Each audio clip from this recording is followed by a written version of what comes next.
안녕하십니까. 크리스 윤 교수입니다. 9.11 테러가 일어난 지가 벌써 21년이 가까워 옵니다. 2001년도 9월 11일에 일어났으니까 벌써 21년 정도 됐죠. 만으로. 그 당시 엄청난 충격이 있었습니다. 전 세계에. 제가 LA 살고 있었는데 그때 9.11 테러 난 그 날에는 세미나 때문에 제가 피닉스에 가 있었어요. 피닉스, 아리조나 주에 있는 피닉스에서 하고 있는데 엄청난 충격을 받았죠. 그래서 바로 몇 시간 후에 제 후배한테, 뉴욕에 사는 제 후배한테 전화를 했습니다. 근데 전화가 거의 통화가 불통해요. 한참 만에 어떻게 간신히 됐습니다. 그 친구 저하고 얘기하면서 울더라고요. 그만큼 뉴욕에 사는 사람들한테는 이것이 엄청난 정신적인 충격이었다는 것이었어요. 자, 9.11 테러 하면은 많은 음모론들이 있습니다. 제가 또 좋아하는 것이 음모론입니다.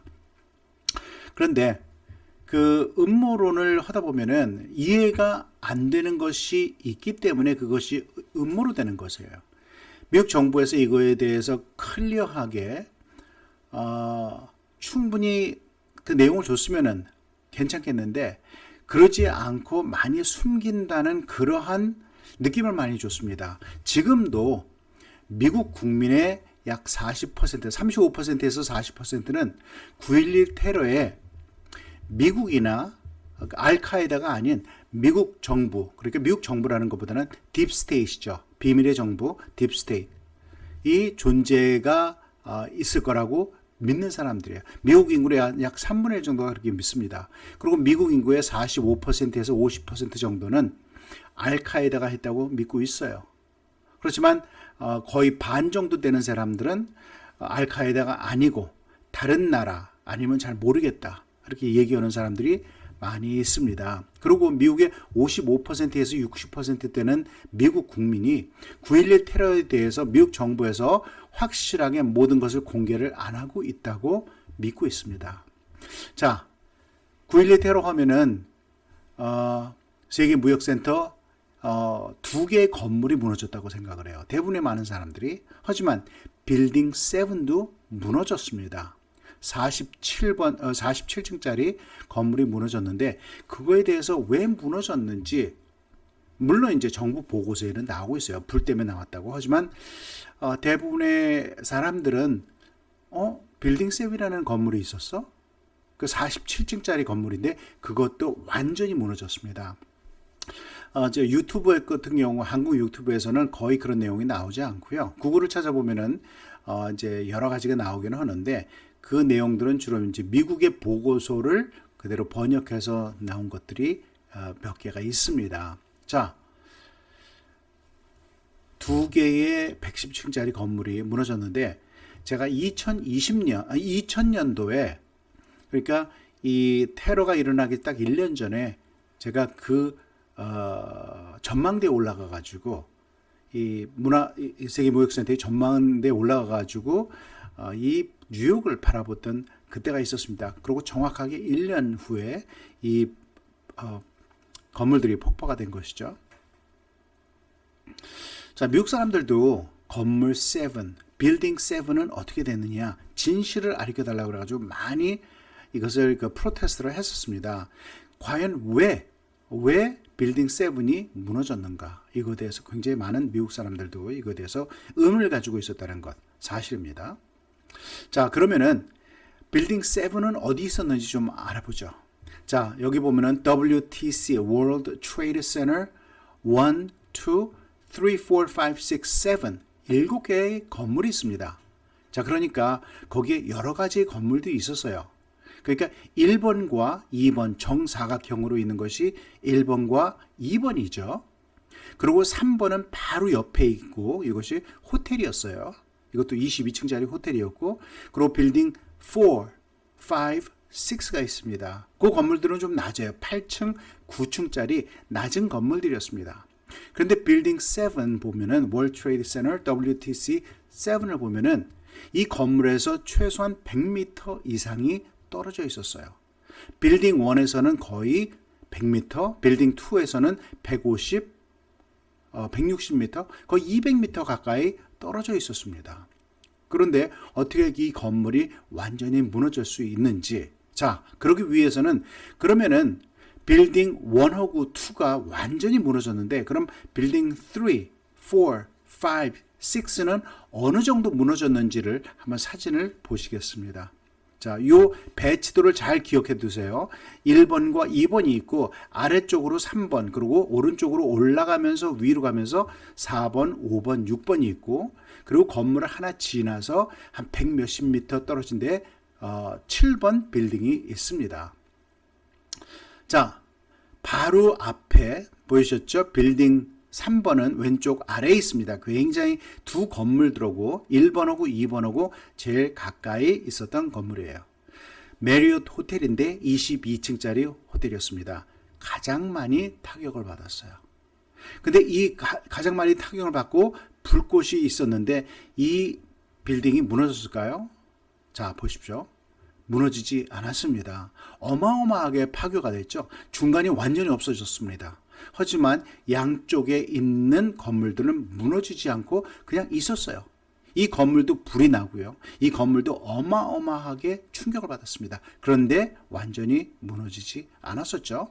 22층짜리 건물이었습니다. 빌딩 4, 네 번째 빌딩은 9층짜리 낮은 건물이었어요. 그러니까 대부분이 망가지고 무너졌습니다. 하지만 옆에 코너를 보면은요, 이 거의 그 9층 정도가 남아 있어요. 중간에는 없어졌지만 바로 옆에 있었던 건물입니다. 5번 한번 볼게요. 5번은 9층짜리 빌딩이었는데 이것도 불이 타고 다 날아갔지만, 불이 엄청나게 타서 모든 것이 다 없어졌죠. 그냥 쇠만 남았습니다. 근데 무너지지 않고 이 쇠 철 구조가 남아 있었어요. 무너지지 않았습니다. 자, 6번 8층짜리 건물이죠. 이것도 중간에 보면 어마어마하게 많이 무너졌지만 가장자리 코너에 있었던 이 건물들은 그냥 스트럭처 그 자체는 유지를 하고 있어요. 8층 다 유지했습니다. 절대 무너지지 않았습니다. 여기도 불이 나고 난리가 났었죠. 하지만 무너지지 않았어요. 자, 다시 봅니다. 1번, 2번은 완전히 무너졌고요. 3번, 4번, 5번, 6번 데미지는 굉장히 많이 받았지만 완전하게 다 바닥으로 무너지지는 않았었죠. 자, 그러면은 7번을 한번 보겠습니다. 7번 건물은 47층짜리, 요거는 그 무역센터의 반대쪽에서 바라본 거예요. 잘 보이죠? 47층짜리가 건물이 있는데, 자, 이 건물이 불에 많이 탔습니다. 물론 100 몇십 미터 떨어져 있기 때문에 완전 뭐 데미지가 직접 오진 않았어요. 하지만 불이 많이 왔죠. 그래서 불에 피해가 많이 있었는데 반대편에서 봤을 때는 불이 그렇게 많이 보이진 않았습니다. 그 안쪽에서 봤을 때는 굉장히 많이 탔다고 그래요. 자, 한번 무너지는 거 보겠습니다.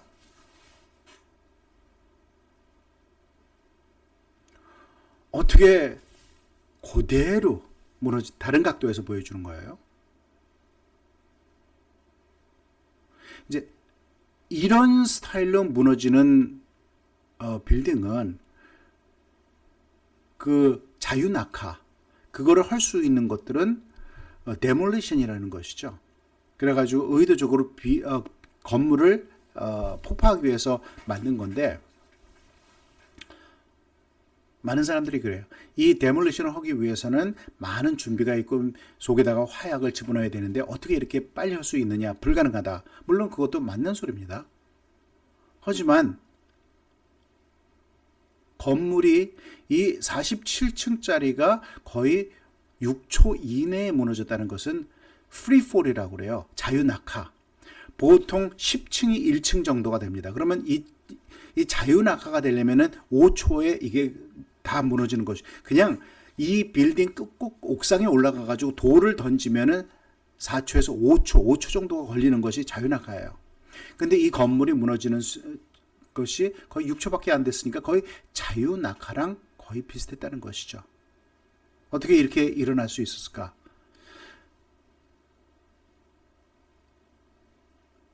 그렇기 때문에 이건 너무너무 이상하다. 그래서 미국에는 이제 structural engineer 이런 사람들이 본 다음에 건물 엔지니어들이 본 다음에 이거는 이렇게 무너지기가 불가능하다. 물론 미국에서 그 정부에서 만든 보고서에는 굉장히 많은 불로써 이게 오랫동안 탔기 때문에 철근이 다 무너지고 녹아져 가지고 이렇게 무너졌다고 그러는데 대부분의 엔지니어들은요 불타가 가지고 이렇게 무너지지 않는다고 보는 거예요. 왜 그러냐면 그 전에 있었던 다른 빌딩들도 똑같이 다 불에 엄청나게 했지만 다 무너지지 않았습니다. 자, 건물에는 누가 있었는지 한번 알아보죠. 건물 임차인들입니다. 여기서 대부분의 그 건물을 사용하고 있었던 것은 살로몬 스미스 바언이라는 시티뱅크 계열사의 투자 회사였었어요. 그러니까 시티뱅크의 한 투자 회사의 계열이었어요. 시티뱅크의 계열 중에 투자를 담당하는 회사 이름이 살로몬 스미스 바언이라는 회사가 있었는데, 자, 이 사람들이 참 재밌는 것이 뭐냐 하면은 2000년도부터 증권 조작에 관여돼 가지고 2001년도부터 그 증권 조작이 시작되면서 이제 그 인베스티게이션 어떠한 그 사기 조사를 받고 있었어요. 그런데 이제 2001년도 9.11 테러 때 이 건물이 다 무너졌는데 2002년도에 계속 이제 그 사기, 증권 사기 조사가 이루어져 가지고 2002년도에도 됐고요. 그래서 2003년도 4월에 4억 달러의 합의로서 종료가 됐습니다. 그것도 굉장히 이상해요. 2001년도에 건물이 무너졌는데 2000년도부터 이 사람들이 증권 조작에 관여가 돼 가지고 2001년도 이 조사가 시작되고 2002년도 계속 뉴욕 법무장관에 의해서 시작돼 가지고 2003년도에 합의가 됐다는 거예요. 혹시 이 더 큰 문제가 있었는데 이것을 숨기기 위해서 했는지 이거는 또 모르겠어요. 그 당시 이제 이 본부가 있었기 때문에 모든 자료와 컴퓨터와 이런 것들이 다 분실이 됐었습니다. 자, 재밌는 것은 이 건물에 CIA하고 미국의 Secret Service가 여기에 또 임차인으로서 있었어요. 자, 25층에는 CIA가 지부가 있었고요. 또 국방부도 25층에 있었고 9층하고 10층에는 US Secret Service 비밀 경찰이죠. 중요 인사 보호 임무를 맡고 있는 비밀 경찰이 9층과 10층에 여기서 있었습니다. 그런데 또 재밌는 것은 뭐냐면 2003년도에 이 시크릿 서비스가 사실은 비밀 경찰인데 2003년도까지 미 재무부 소속에 있었어요. 그랬을 때 많은 사람들이 미국 사람들이 CIA라든가 국방부 시크릿 서비스에서 가지고 있는 어떤 비밀을 이 건물을 무너뜨림으로 말미암아 모든 것을 다 조사하지 못하게 한 것 아니냐라는 것들을 많은 미국 사람들이 이거에 대해서 얘기를 하고 있습니다. 물론 미국 정부에 대해서는 이거에 대해서 아주 전혀 그렇지 않다라고 하고 있는데 여러 가지 근황이나 증거로 봤을 때 특별히 이제 뭐 이 그 증권 조사가 그래서 굉장히 많은 문제가 있었는데 이런 것들과 연관이 된 것이 아닌가 참 궁금하게 생각이 됩니다. 자, 여러분들은 어떻게 생각하십니까? 제가 생각하기에는 그럴 가능성도 충분히 있고 그 건물이 왜 무너졌는지 그 자체도 이상하게 생각되는데 자, 여러분들의 의견은 어떠십니까? 감사합니다.